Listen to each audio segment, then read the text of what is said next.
Something is shifting inside the palace walls. Not the kind of shift you can see, but one you can feel.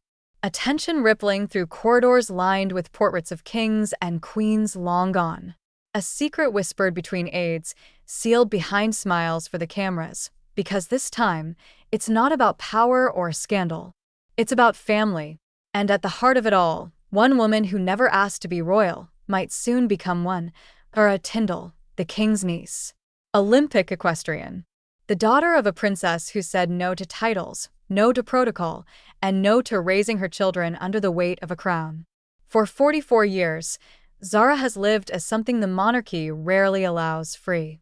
But now, the king might be ready to change that, and the one person who could stand in his way is her own mother. It began quietly. A moment that barely made the evening news. Zara greeting her uncle at the Windsor Horse Show. Cameras caught the warmth between them, a hug, a smile, the kind of affection that says we've been through something. But behind that moment, behind that softness, was something else. King Charles had been watching since announcing his cancer diagnosis last year. The monarch has been forced to see his family not through ceremony, but through loyalty. Who stood beside him? Who carried the weight when he couldn't? In those long, uncertain months, one name kept reappearing, Zara. She wasn't required to show up. She wasn't bound by duty or titles. But she came anyway. Quietly. Consistently. Always there. And for a king who's spent a lifetime balancing image and inheritance, that loyalty cut through all the noise. Now, whispers from inside Buckingham Palace suggest Charles wants to reward her. Not with a medal, not with a statement, but with a title. Princess Zara. The words sound almost foreign. Like a twist in the script no one saw coming. But if this is true, it's a decision that doesn't just honor Zara. It reopens a 40-year-old wound, because when Zara was born, princess, and refused the very thing Charles now wants to give, and was resolute.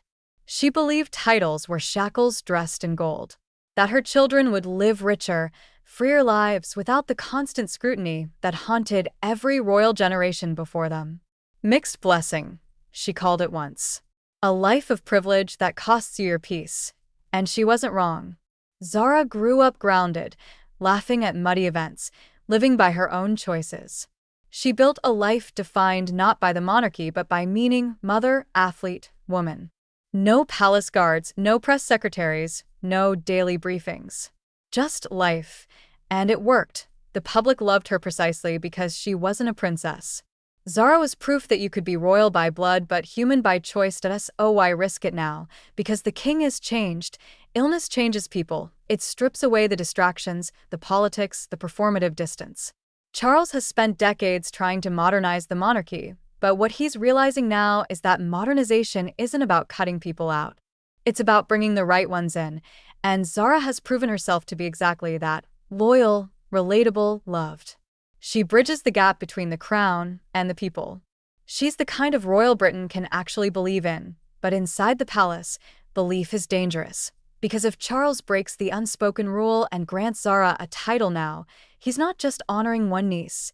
He's rewriting what it means to earn one. Where does it stop? Do others, like Princess Eugenie, Beatrice, even the next generation, get drawn into this new hierarchy of earned royalty?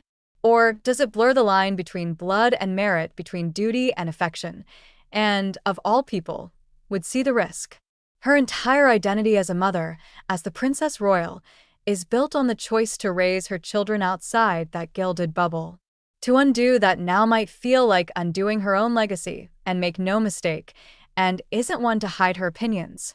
She's the hardest working royal alive. She's loyal, tireless, blunt. If she thinks Charles is wrong, she'll tell him. Imagine the conversation. Brother and sister, decades of history between them, both scarred by the same system, now standing on opposite sides of a single decision. He sees love. She sees betrayal. He wants to give. She wants to protect. Ian trying to honor his niece. Charles may test the one bond he cannot afford to break, his sisters, and that's where the story deepens. Because this isn't just a family disagreement. It's a question of legacy. The monarchy has always been built on the illusion of unity. But right now, behind those castle walls, the cracks are showing. The king's health, public pressure, shrinking working ranks, all of it pushing the institution toward something new, something uncertain. And Zara stands at the center of that storm. If she accepts the title, she becomes a symbol of royal renewal, a modern princess for a changing crown. But she also becomes what her mother never wanted her to be: bound. If she refuses, she risks hurting the uncle who's trying to show gratitude and love in the only way he knows how. It's a crossroads that forces a deeper question, not just for Zara, but for the monarchy itself. What does it mean to serve today? Through titles? Or through truth? The public is already divided. Some see the possible move as long overdue, a recognition of someone who's lived with grace, humility, and quiet dedication. Others see it as tone-deaf, a monarchy trying to stay relevant by recycling its own traditions, and maybe both are true. Maybe this is less about power and more about connection. A man facing his mortality, trying to honor the people who've shown up when it mattered most. A niece who never asked for anything, suddenly offered everything. A mother torn between pride and principle, because at its heart, this isn't about titles. It's about love. It's about what family looks like when duty and devotion collide. Somewhere late at night, Charles might be replaying that Windsor hug in his mind. The warmth, the gratitude, the sense that, even in the face of illness, he's not alone. And maybe that's what this entire moment really is, his way of saying thank you. Of saying I see you, but thank yous in royal circles come with consequences.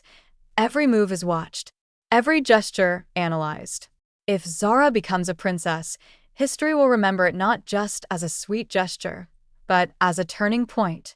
The moment King Charles rewrote the rules of inheritance, not with laws, but with love. Still, the unspoken question remains: what will Princess Anne do? Will she stand in quiet opposition, protecting the choice that defined her children's lives? Or will she understand what her brother is trying to say in his own imperfect way, that family, for all its flaws and pride, is worth celebrating while we still have time? Whatever happens next, the ripple will be felt far beyond Windsor. Because this moment isn't just about Zara. It's about the future of the monarchy. About a generation raised without crowns now being offered them again. History has a strange way of repeating itself, sometimes as tragedy, sometimes as grace. And right now, inside those ancient walls, grace might just win. But if it doesn't, if pride and principle clash too hard, the royal family could find itself fractured at the very moment it needs unity most. For now, all we can do is watch, wait, and wonder. Because somewhere behind the palace gates, a king is making a choice. A daughter is weighing her past. And a niece is about to discover whether freedom is something you can keep when love offers you a crown.